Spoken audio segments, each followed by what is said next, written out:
All right, let's hope that this works. Where's the mic?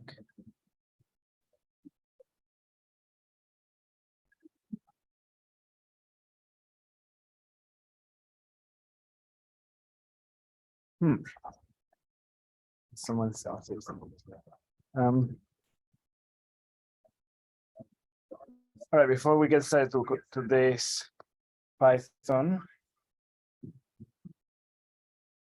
Okay. Sounds good. I was going to do questions about the homework.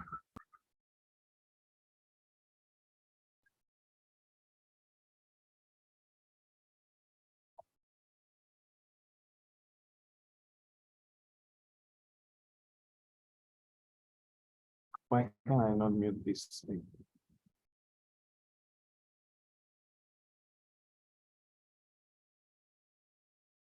All right, hopefully this works.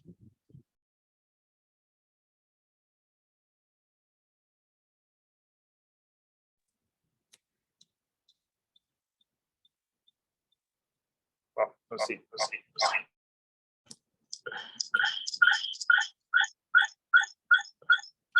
Okay, not that.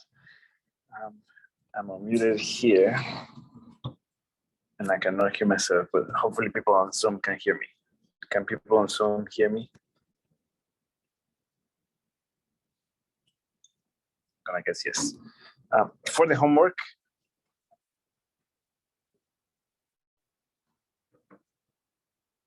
what are the questions? I can get started with that, and then I'll jump to the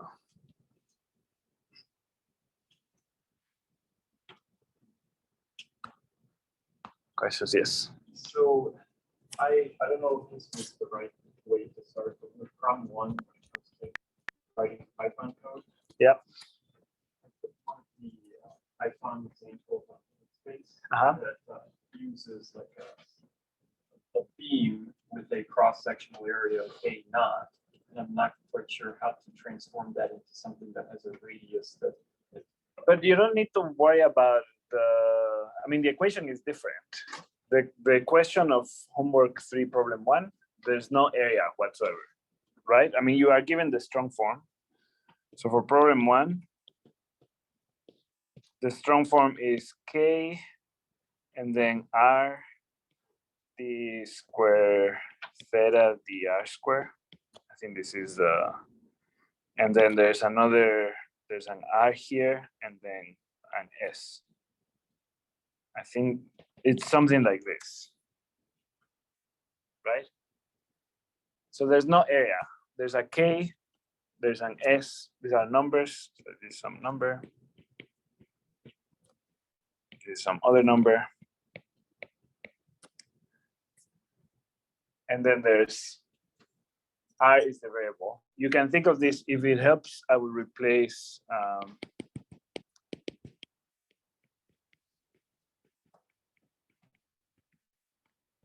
r with x, and then this would look something like kx d square theta dx square plus xs equals 0. Is that the correct formula? You have the correct formula. Oh, the r is okay, and then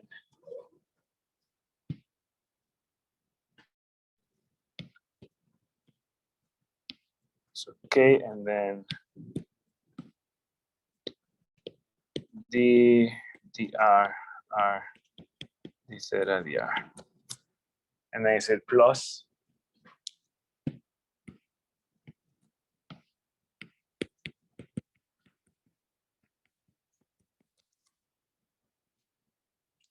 r is just the name of the variable. You can change it to x if that makes it easier.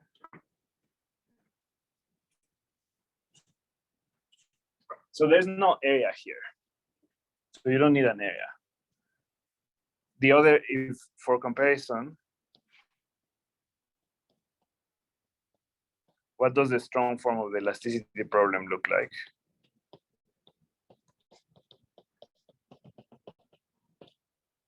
That one has the area in the in the strong form. The other one is d square u dx squared plus b equals 0. That's the strong form of the elasticity problem. So in the elasticity problem, there's an area, there's a Young's modulus, and there's a b, which is the body force, which could be a function of x. Actually, in some cases, for the exam, for example, I made a linear function of x.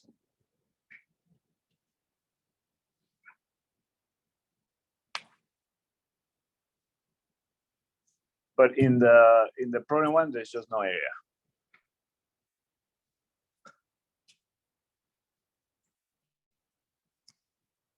So follow-up question. The code I used as a basis has now that after code. You can just remove the a naught. If there's no area, you don't need an area. I mean, the key thing is when you, and I replied this on the Slack, when you go from here to the weak form, what do you end up with? You end up with some integral over omega of ae dw dx du dx. You end up with some integral that looks like that. And again, I mean, the reason why the area appears in that is because when you go from the strong form to the weak form, but there's an ae at the beginning, and then you just carry that.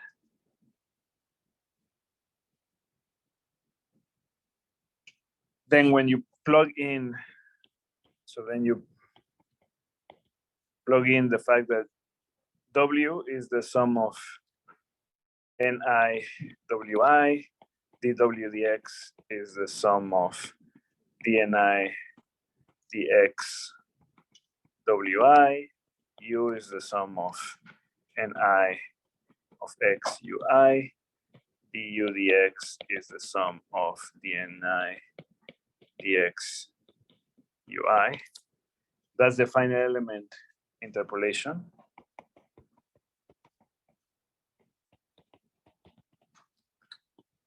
Then that integral looks something like this. So AE, and then instead of dW dx, you have this.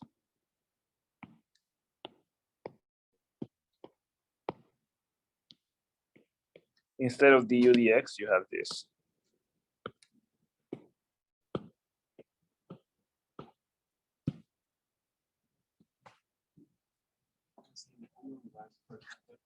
The d dx and parentheses x dx. How do you read the single condensed double? Which one? Problem one. You don't need a single condensed double derivative. We have done examples where this, I mean, you can still do integration by parts. That ddr is going to get passed to the w.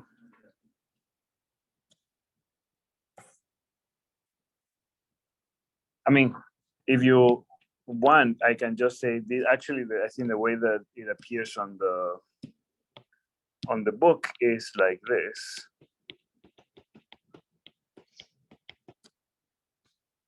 It's just that if AE is constant, I can just take it out.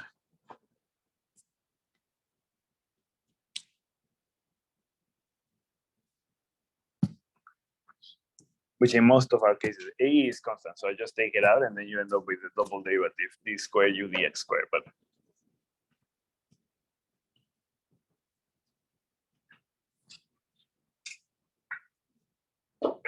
and then here in the strong form, once you have this, what I did is I take out the sums and the nodal values because everything is linear.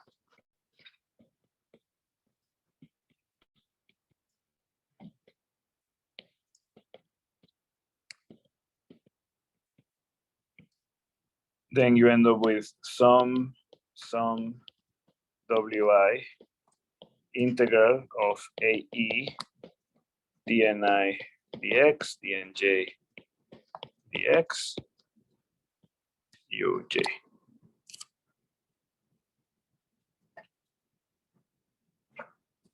No, it's just algebra from this point. So hopefully you see that from here to here is the strong form to weak form, right? So strong to weak. So multiply by test function, integrate, do integration by parts, you end up with something like that. Then from this here to I guess to this expression here, all you have to do is substitute the finite element interpolation. Then from this point to this point, all you do is a little bit of algebra and take all the sums out and the other values out, and then you end up with some integral that only has shape functions or derivatives of shape functions. That is your stiffness matrix. This is KE.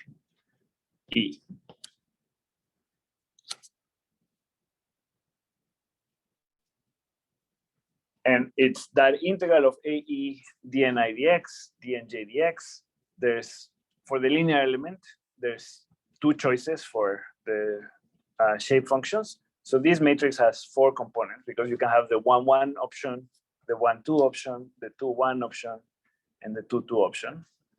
So if you actually put it in a matrix, you will end up with, it's the same integral every time, but it just changes which thing you're integrating.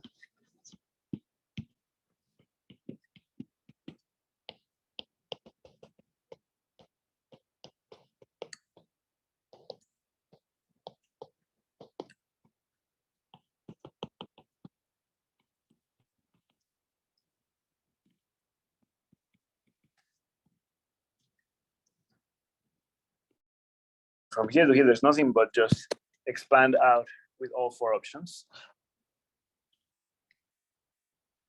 And then because we are gonna integrate this now for every element, here you can actually say, okay, this is from the beginning of the element to the end of the element.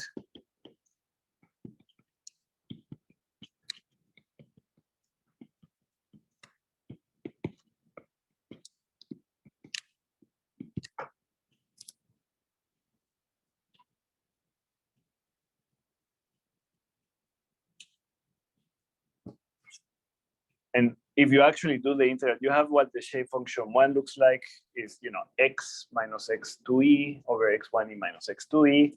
And then you know what the shape function 2 looks like. You can take the derivative, you can integrate. If you actually do those integrals, then what you end up with here is AE over LE minus AE over LE minus AE over LE, AE over LE.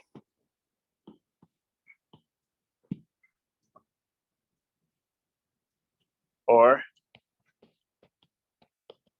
AE over LE times 1 minus 1 minus 1, 1.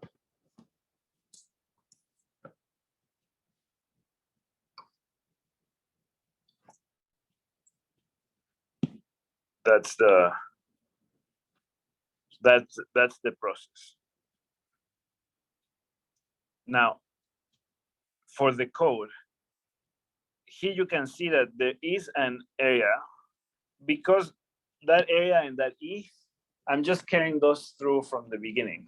They just appear in the original strong form, and they just appear in that stiffness matrix. The length only appears because of the integral. This over LE, that appears because when I do the integral, I end up with the over LE for this particular integral. And then I end up with that K.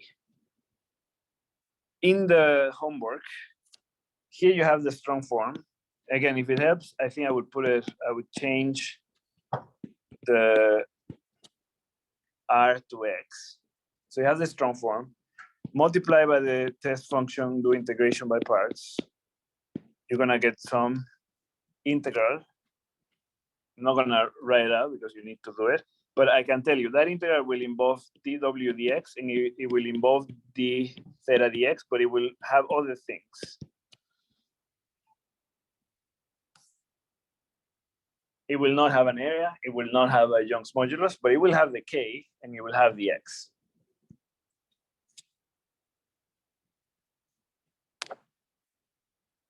Then you will do the exact same thing. You will just say this,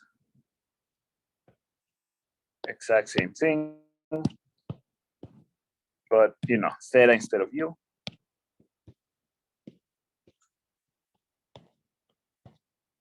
Right? You will put that into the integral, and then you're gonna end up with integral something, and then it will look very much like this.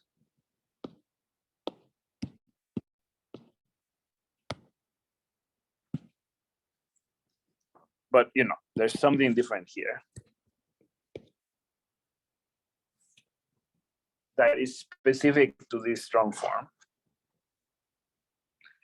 You will be able to take the sums out just like I do on the elasticity problem.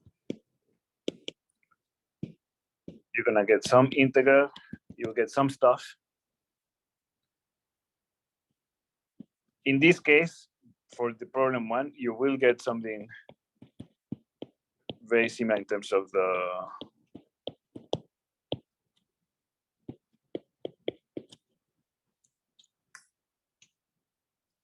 again, same process.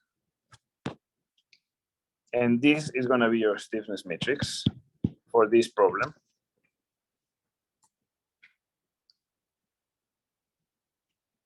And you can expand it out into the 2x2 matrix.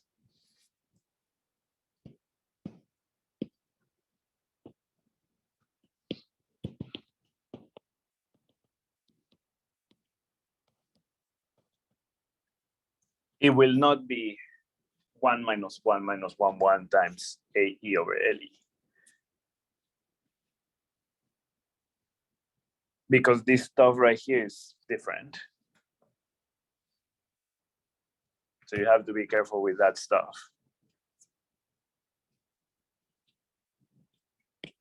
That's basically what you have to figure out. What is that? But then you'll do the integral, and then you'll get the K, the KE.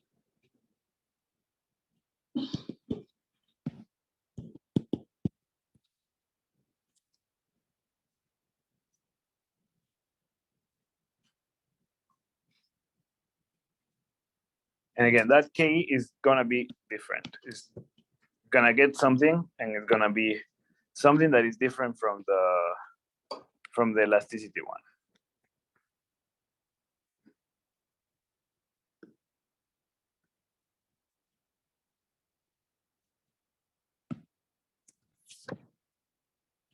And for all of these, you don't need the code. Where do you need the Python code? In the Python code, the structure is all there. And then in the Python code, there's a loop over elements.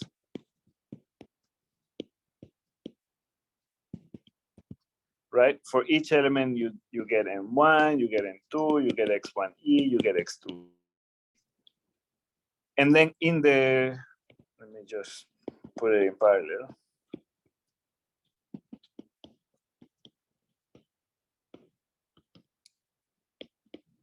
This is my original code. You get M1, you get M2, you get X1E, you get X2E. And in the Python code that I have, you say KE equals, but I have what I derived, and I just say KE equals this, right? And then I assemble into the global system. This is how the current Python code looks like. What does your modified Python code should look like? Everything should be the same, except that KE is different. Well, the force vector as well. But that K is going to be something different.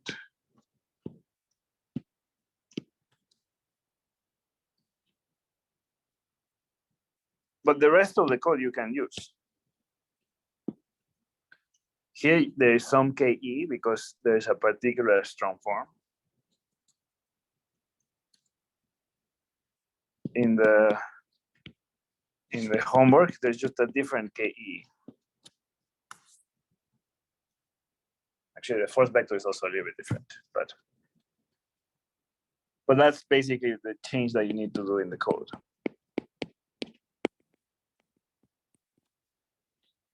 rest is the same.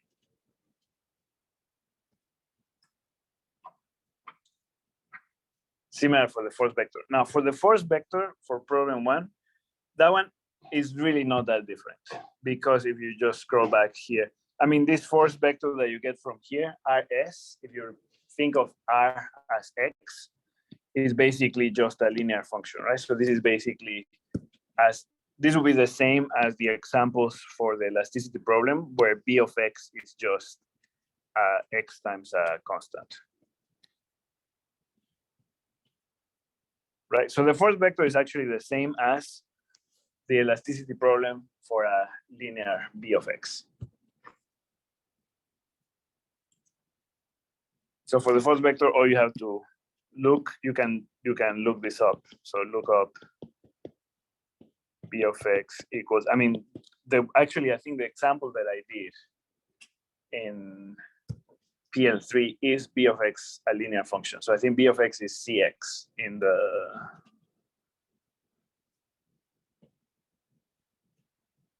Python Lab 3 video and code. It's the same thing. It's just X times S, but it's exactly the same.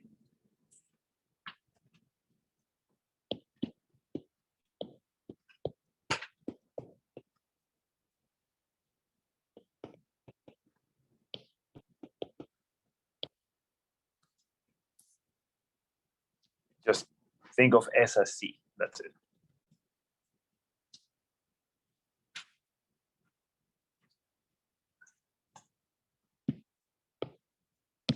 Yes.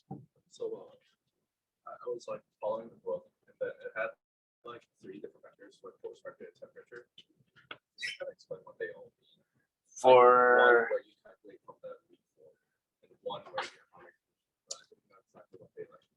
Yeah, so the force vector that you get from here is the one without boundary conditions. This is just the, let's call it FS. And then for either one, even for homework 1, then you're gonna get the big K, so the final system of equations is gonna be big K times the vector with the thetas, and then equals the force vector, which I'm gonna call Fs. So the force vector from this integral right here. And then it puts 2 types of vectors, but these are just the boundary conditions, both of them.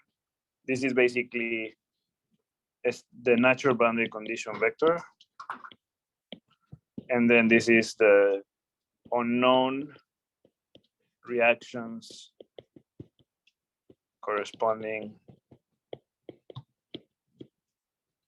to the essential boundary condition.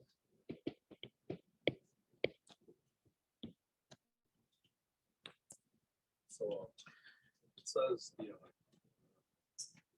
BT boundary condition is 0.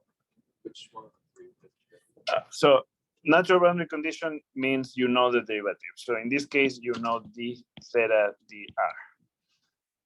And then essential boundary condition is you know theta. So if you know theta at a node, then that node has an unknown reaction. These 2 vectors are mostly 0. This F and this R are mostly 0. Let me call it FQ. So this FQ is mostly 0 except the node that is on the boundary that has a flux, for which you know d theta dr. So this one is just, let's say 0, 0, blah, blah, blah, 0, and then there's a node here. So this node has d theta dr, and that one you can substitute.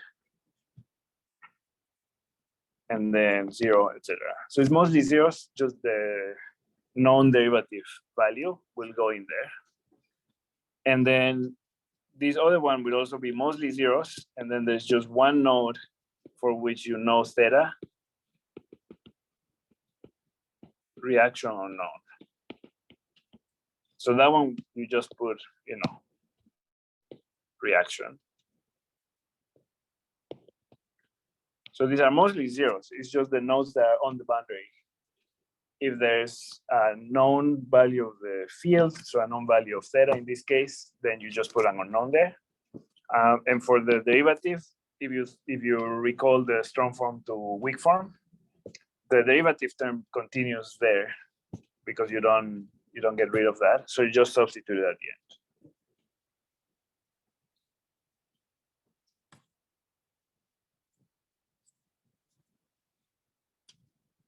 Other questions?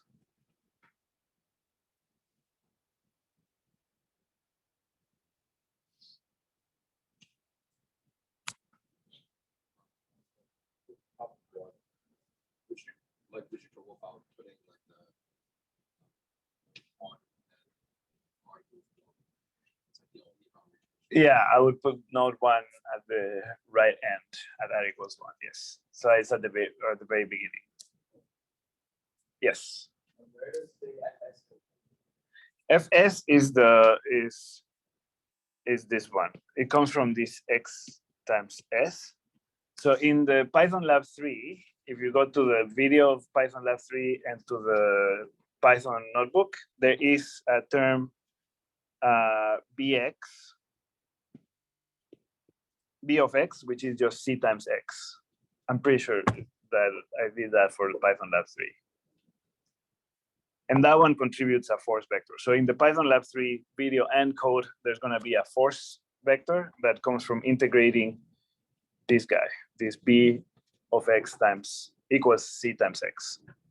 And here it's the exact same thing. It's just instead of c times x is s times x. But it's aside from that, it's the exact same thing.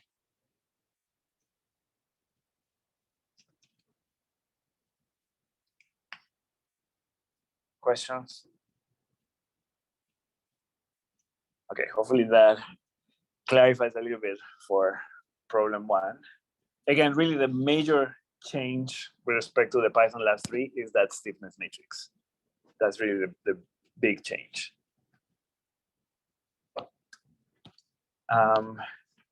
For the problem 2, I'll just give you also the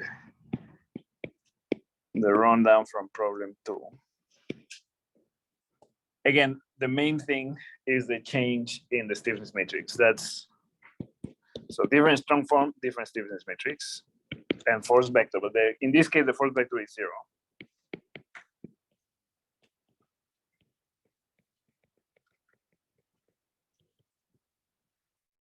Different, okay, E, FE.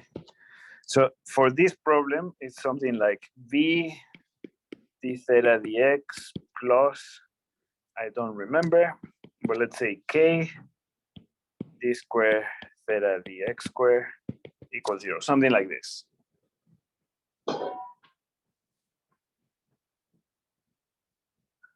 That's the strong form of problem 2.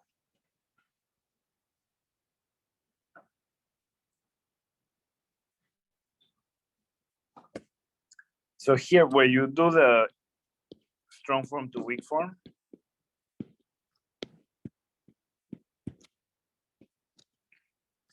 you're gonna end up with 2 integrals that involve theta, but one integral that involves d theta dx. So you will have an integral that has d theta dx, another integral that has d theta dx. There might be a minus involved from the integration by parts. And the main difference is that one of them, and then you can combine them into one. But the one that comes from this one will just have a W. And obviously the V should appear as well. Right, so this one will end up looking something like that. Whereas the other one will have the dw dx. I don't know if this is the exact same. I don't know if I got the correct strong form, but it looks something like that. There's a d theta dx and there's a d square theta dx square. So a single derivative and a double derivative. If you do integration by parts on the double derivative, you get a d theta dx times dw dx. On the first term, there's only a single derivative, so you don't do integration by parts. So you end up with multiplication of d theta dx with the w. This term, very similar to before, similar to this AE du dx dw dx. This term different. We have never seen any term like this.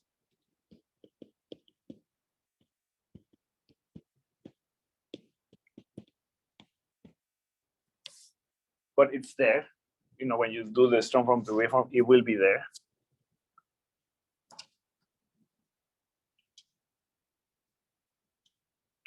Then from here to the next step, just follow this path. Again, I have the finite element interpolation.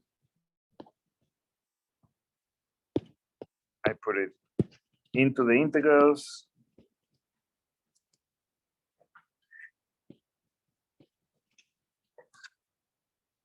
Again, the one on the right, that one is very easy because that one is just the same as before. So this one is just gonna be the same as before.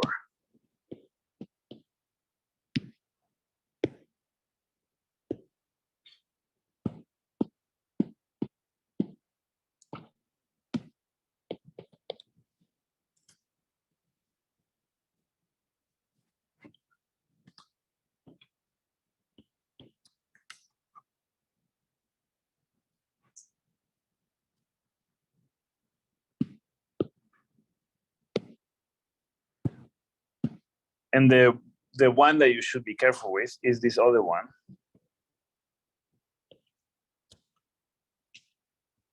Because that one, there's a d theta dx, but there's a w.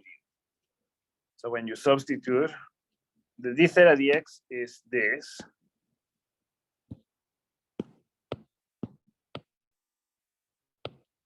And the w is this.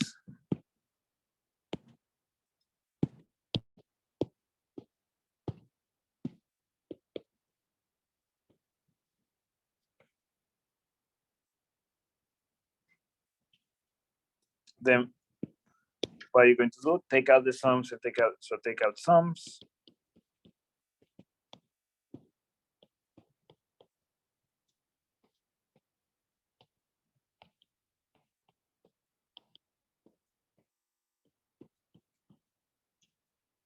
And then you're gonna end up with some integers.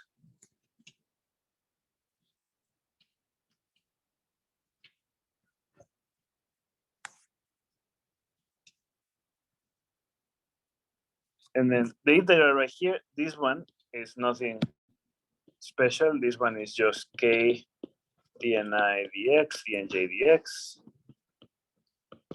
It's the same as before. This one, I'm not gonna tell you what it is, but it's a different one. So here, something. This is the thing that you need to figure out what that is. This is your usual, but let me call it KE1, and this is gonna be, or KE, let me call it KE1 and KE2. So now the stiffness matrix will have two. The stiffness matrix will be the sum of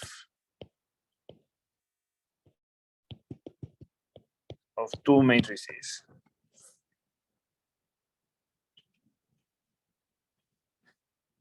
Where one of them is actually very, very similar to the elasticity problem. And the other one is very different.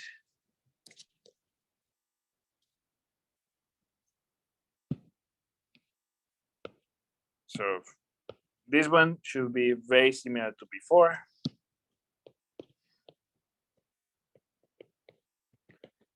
Very similar to PL3, just K instead of AE. And this other one is very different.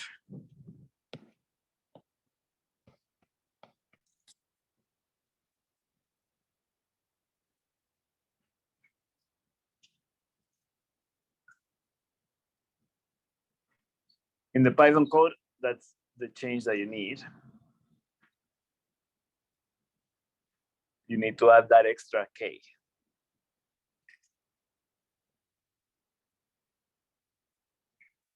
And there's no force vector here because there's no.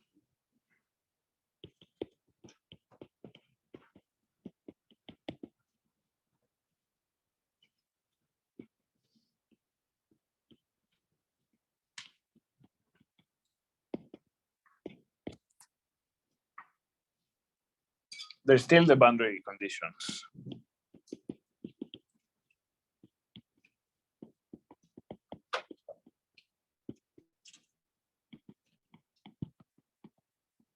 So there's still going to be a force vector associated with some flux and an unknown reaction vector. So those two, they're still there. They are mostly zeros except at the boundary nodes.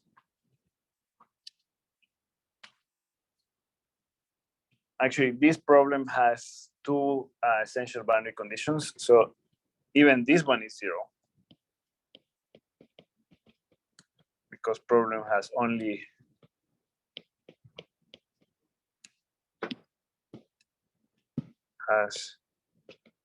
essential boundary conditions,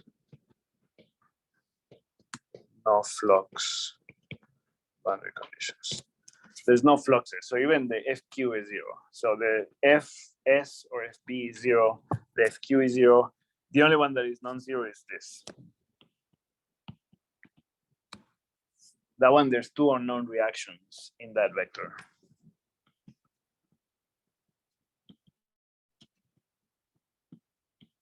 Because there's two nodes with essential boundary conditions.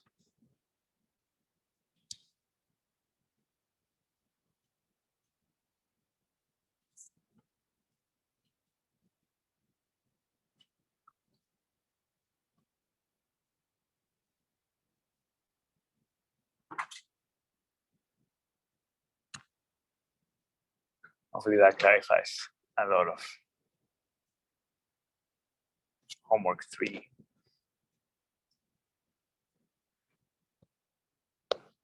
It's all in that green highlighted stiffness matrix that you need to change.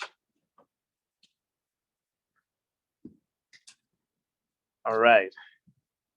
Then I'll move very briefly to the Python Lab 4 because we only have 10 minutes. But yep. But I think that's okay. Stop sharing there. I'll share briefly here.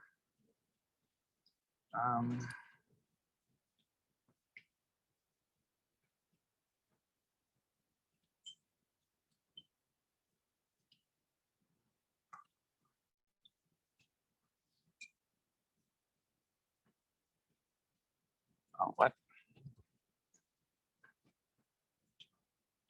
All right, so for Python Lab 4, there's already a completed Python Lab 4. So in the bright space. So I'm just gonna show you a little bit. I guess I won't have time to have you code stuff. But I want to introduce some of the same concepts that we have for 1D applied to 2D. We are gonna mesh the domain. What is the simplest possible way of meshing 2D geometry, triangles? So we're gonna discretize, this frog with a bunch of triangles. If you recall, in 1D, how did we define the mesh? I created two arrays. One array, which was the nodal x coordinate array, for which I basically store all the x coordinates of the nodes, and an element array that said, for example, element 1 is made out of nodes 1 and 2. Element 2 is made out of nodes 2 and 3. For a triangle, is the same thing. So there is a mesh file, and it has two arrays, basically. It has, at the beginning, a list of nodes, and it's just basically for every node in this mesh, what are the x, y coordinates? So it's the same structure, it's just that this array is now for example, for this particular mesh, the array is 45,2 vector, because for every node, there's now X and Y coordinates. And there's an element array, and that one has the same structure in that for every element, I need to tell you which nodes make up an element. So in 2D, you only needed 2 nodes to define an element. Sorry, in 1D, you only needed 2 nodes to define an element. For the triangles, you need 3 nodes, right? So you need, for example, element 3 is made out of nodes 1, 8, and 5. It doesn't matter, 5, 1, 8 is the same, 5, 1, 8, 8, 5, 1 will be the same. That the ordering doesn't matter. The only thing that matters by convention is to name them counterclockwise. But which one you put first, it doesn't matter. Like 518 is the same as 185 is the same as 851.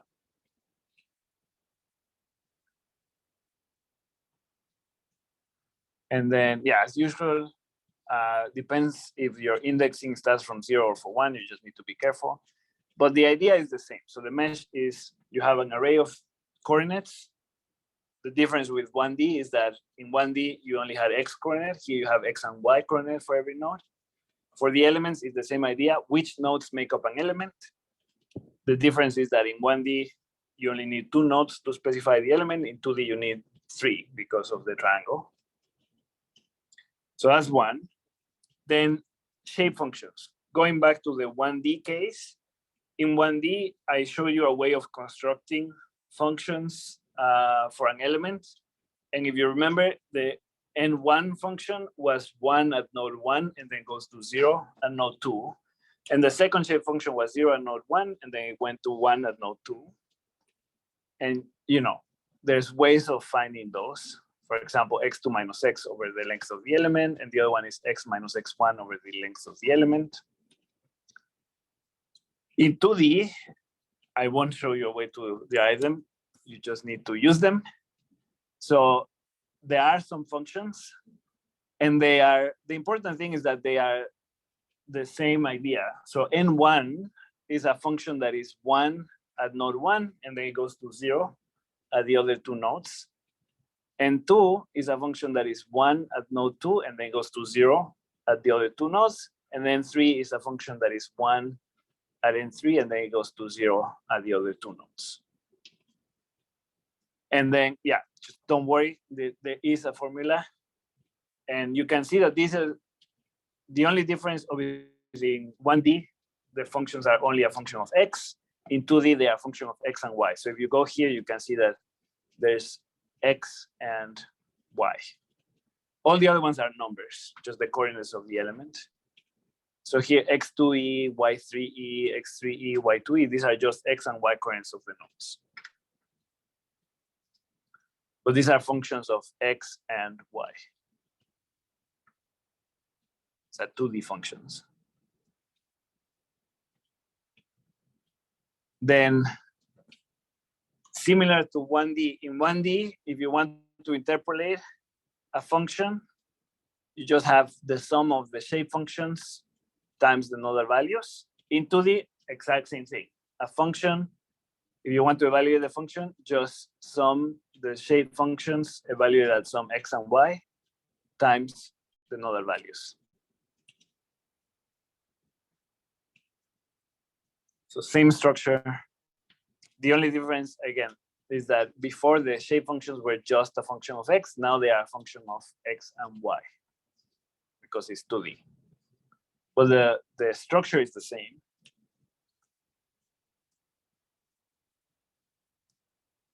I'm not in my computer, just, oh, that's the last slide. That is the last slide. Questions about that? All right, so I will share where is yes, I'll share the code. Again, I wanted to have you code, but I'll just show you the code. So you can just use it. This is just to read the mesh, so you don't need to worry. It's basically, if you need to download this frogmesh.txt. that is the file that has all the nodal coordinates and all the element information. And then don't worry about this. This just reads the file and creates the arrays. So it will create this node X array and it will create this element array. So I'll just run it. I'll just insert a cell here. So this node X array is just an array of coordinates. So these are the XY coordinates of the nodes. And this elements array is just an array that has, for every element, what are the 3 nodes that make up that element.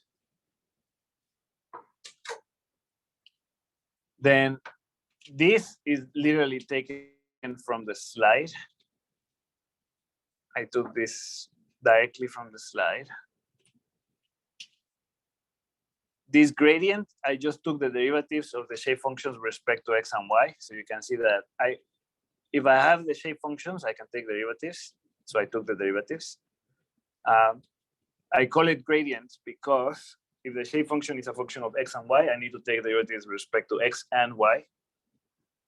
And so I do that for N1, for N2, and for N3. And there's some formula to calculate the area. And these are just some functions. I won't go over that. I think the main thing that I want you to see is that this structure, hopefully, looks very similar to what I do in 1D. So what do? I loop over elements. For an element, I get the nodal values. So in 1D, you have seen the code doing N1 and N2. Here I need 3 nodes, so N1, N2, and N3. Then I access the nodal coordinate array to get the XY coordinates. And then I can evaluate shape functions or gradients of shape functions. For example, the gradients or the shape functions. And you can see that the interpolation is just n times nodal values, shape functions times nodal values, shape functions times nodal values. And so that interpolates, for example, if I have some nodal values, this will allow me to interpolate the nodal values. I think I'll go over this in detail at the beginning of PL5. We don't need it just yet. So,